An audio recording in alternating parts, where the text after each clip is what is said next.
en esto que estamos viviendo hay que pensar en la repercusión global de esta locura local. Pero lo peligroso es que es una locura con respaldo popular. Estamos hablando de una dictadura del atropello, del irrespeto a todo. Sí, pero váyase despacio, que en la democracia, vox populi, vox dei. Tú vas a un proceso electoral, tú ganas.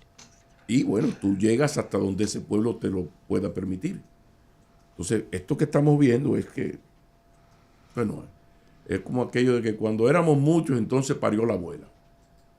Entonces resulta que uno creía que lo había visto todo en dictaduras, en irrespeto, en asuntos por ejemplo, en asuntos de imperios.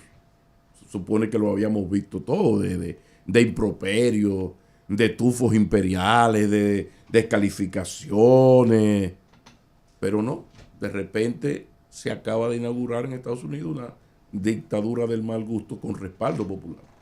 Con respaldo popular. O sea, son asuntos muy, muy serios. Esto es una especie de contrarreforma, pero Martín Lutero es el demonio. Óyeme, son palabras difíciles.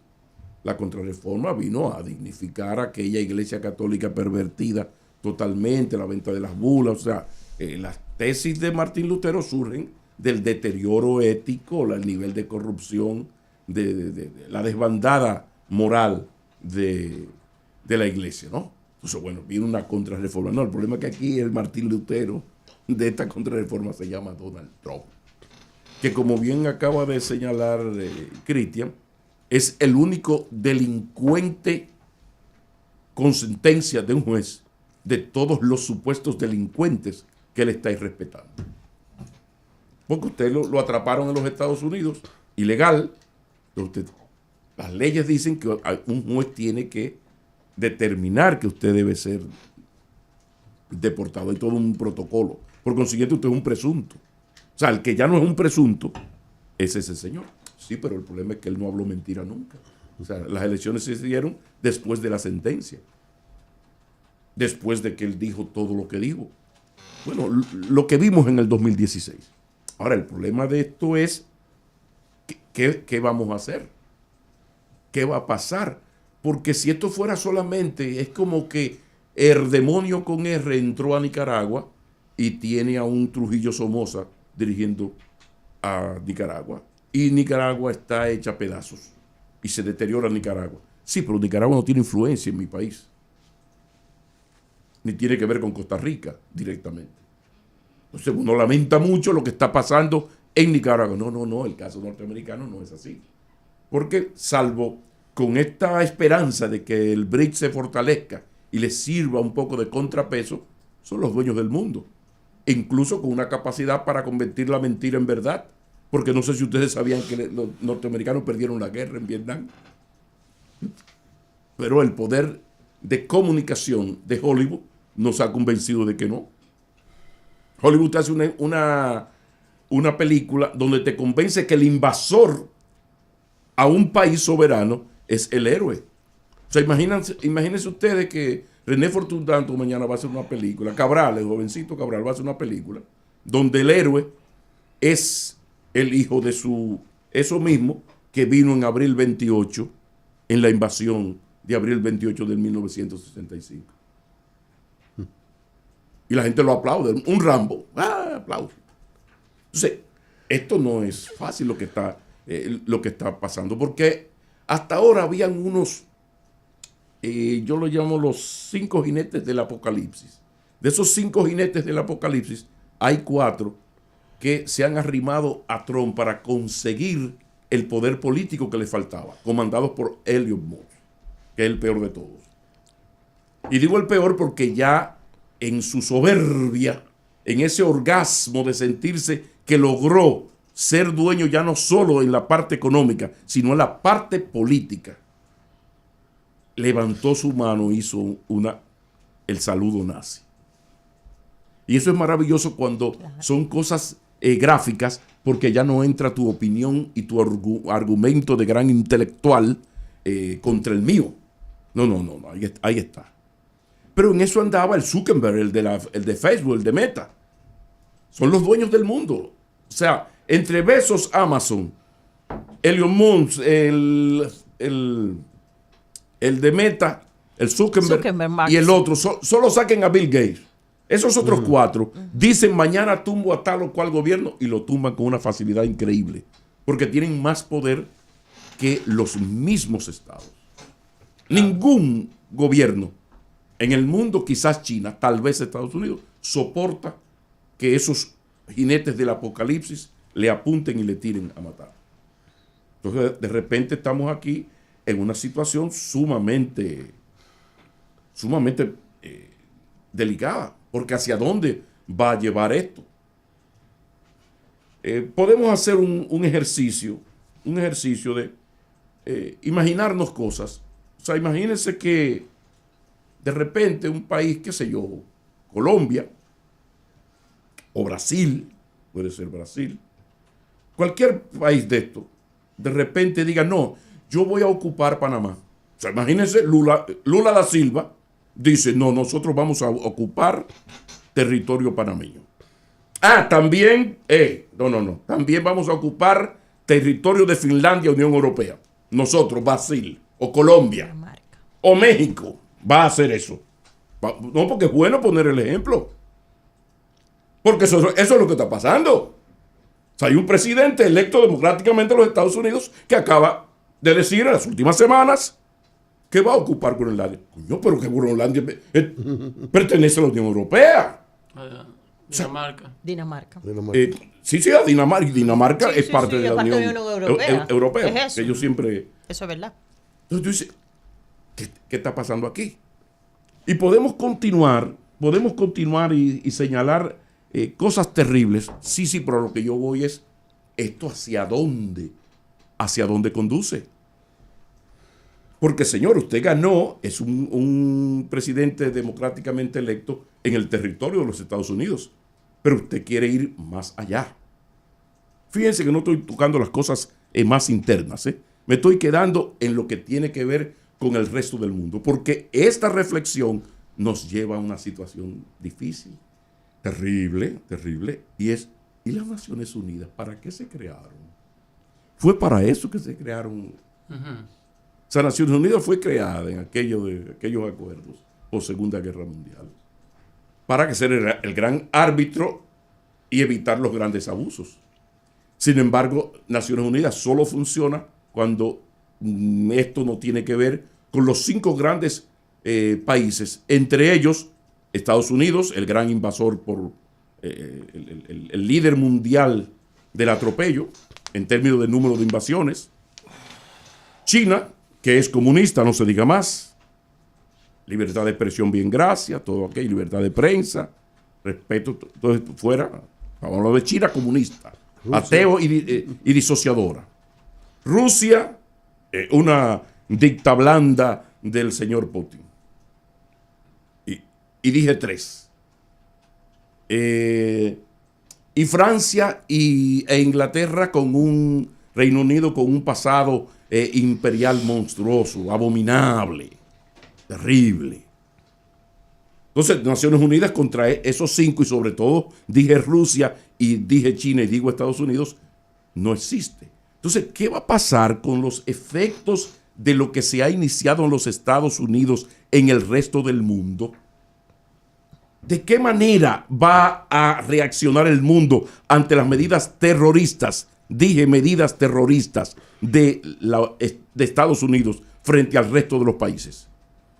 Porque es que el señor presidente electo democráticamente, Donald Trump, va a por el territorio panameño. ¿Y qué va a pasar?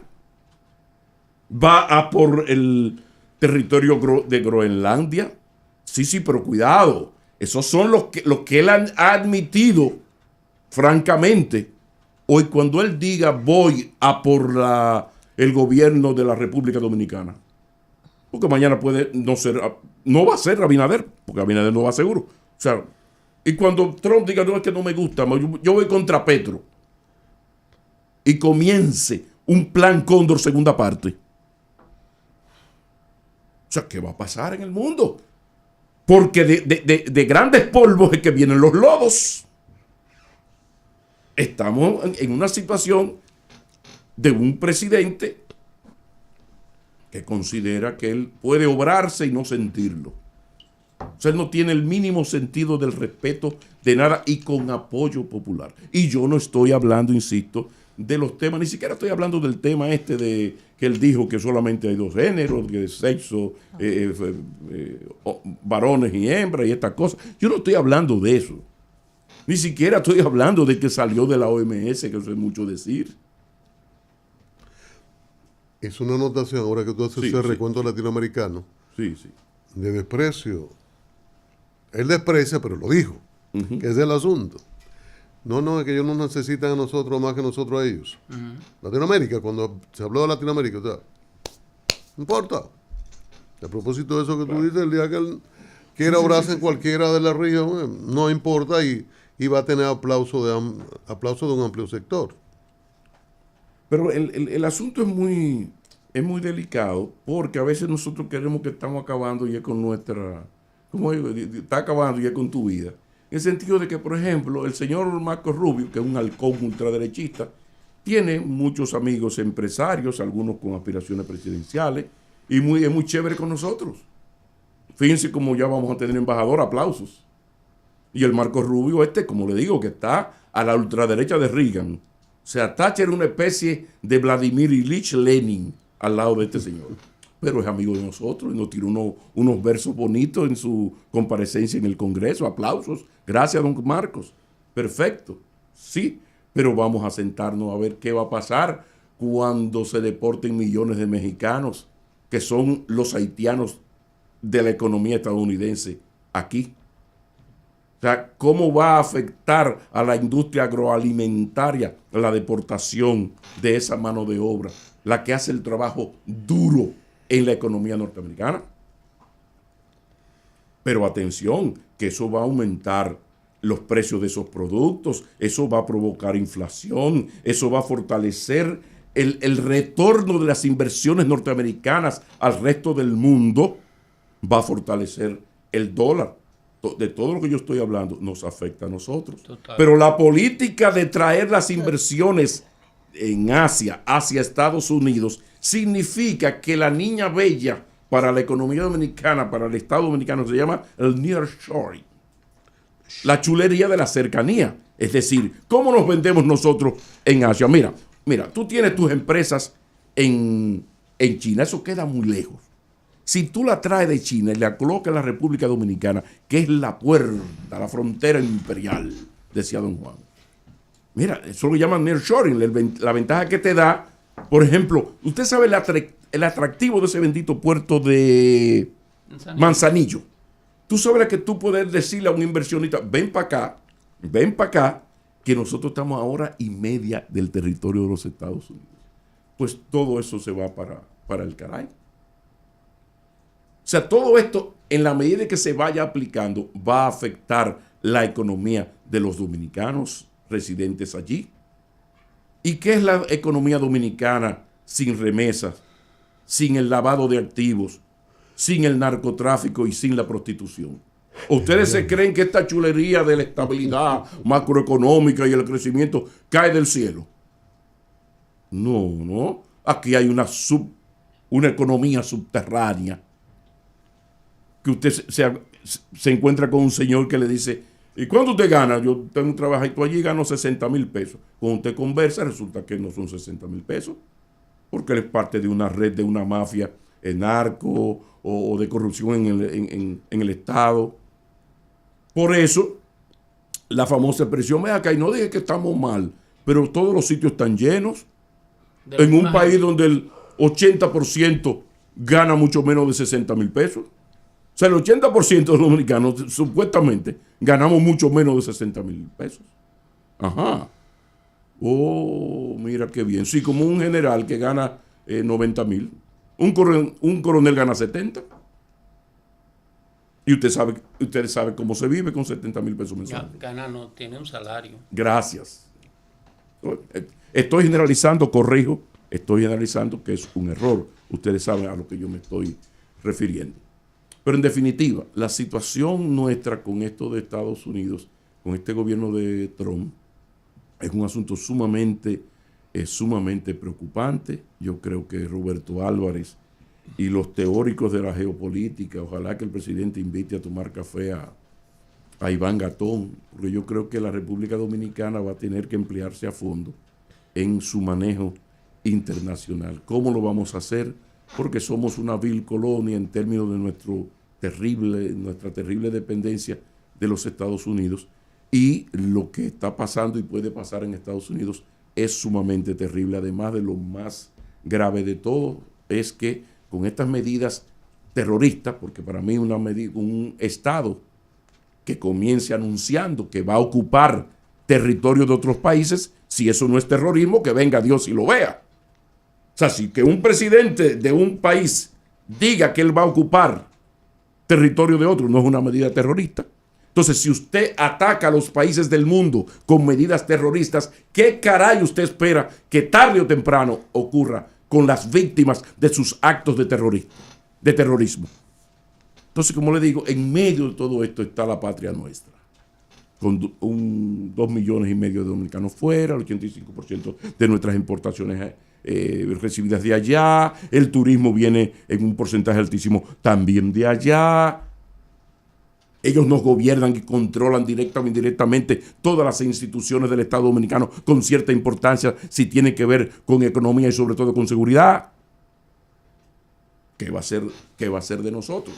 Entonces, por eso, ojalá, presidente, invite a Iván Gatón, puede buscar 2 o 3 asesores más, Roberto Álvarez, una cena. O sea, vamos a ver cuál va a ser la estrategia de la República Dominicana en su condición de gris colonia, de un país que ahora ha entrado, como le digo, en esa etapa de decadencia, porque en todo esto significa el aceleramiento de una decadencia de los Estados Unidos y el incentivo para que esa alternativa que son los BRICS, Brasil, Rusia, China, la India, Irán y todo esto que ya tiene que ver más, que controlan un 40% del Producto Interno Bruto y que no son tan fuertes como Estados Unidos, pero son importantes. O sea, ¿qué va a pasar con el mundo de hoy y estos dos bloques? Porque es un mundo